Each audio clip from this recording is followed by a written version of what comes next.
Convent शब्द पर गर्व न करें, सच समझे। ब्रिटेन में एक कानून था, लिव इन रिलेशनशिप, बिना किसी वैवाहिक संबंध के एक लड़का और एक लड़की का साथ में रहना। जब साथ में रहते थे तो शारीरिक संबंध भी बन जाते थे, तो इस प्रक्रिया के अनुसार संतान भी पैदा हो जाती थी, तो उन संतानों को किसी चर्च में छोड़ दिया जाता था।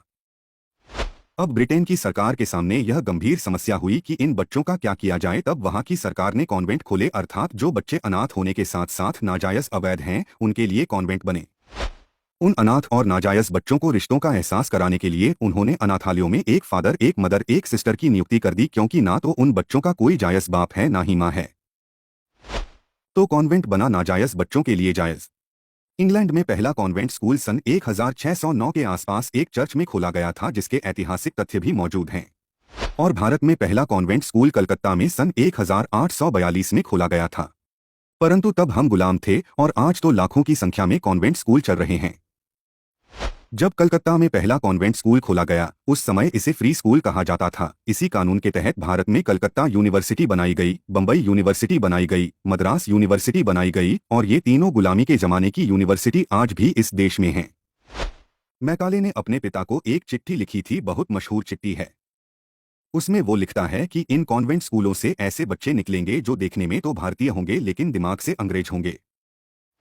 इन्हें अपने देश के बारे में कुछ पता नहीं होगा, इनको अपने संस्कृति के बारे में कुछ पता नहीं होगा, इनको अपनी परंपराओं के बारे में कुछ पता नहीं होगा, इनको अपने मुहावरे नहीं मालूम होंगे। जब ऐसे बच्चे होंगे इस देश में, तो अंग्रेज भले ही चले जाएं, इस देश से अंग्रेजियत नहीं जाएगी। उस समय लिखी चिट्ठी की सच्चाई इस देश में अब साफ साफ दिखाई दे रही है।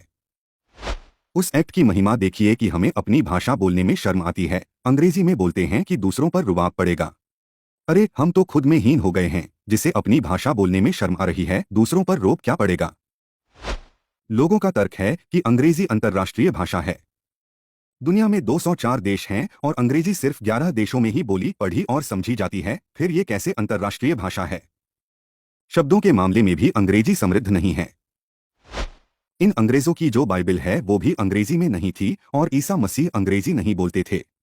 ईसा मसीह की भाषा और बाइबिल की भाषा अरमिक थी। अरमिक भाषा की लिपि जो थी वो हमारे बंगला भाषा से मिलती जुलती थी। समय के कालचक्र में वो भाषा विलुप्त हो गई।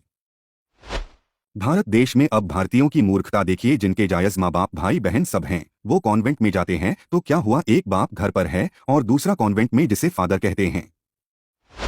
आज जिसे देखो कॉन्वेंट खोल रहा है, जैसे बजरंग बली कॉन्वेंट स्कूल, माँ भगवती कॉन्वेंट स्कूल। अब इन मूर्खों को कौन समझाए कि भैया माँ भगवती या बजरंग बली का कॉन्वेंट से क्या लेना देना। दुर्भाग्य की बात यह है कि जिन चीजों का हमने त्याग किया, अंग्रेजों ने वो सभी चीजों को पोषित और संचित किया, और हम सबने उनकी त्यागी हुई गुलामी सोच को आत्मसात कर गर्वित होने का दुस्साहस किया।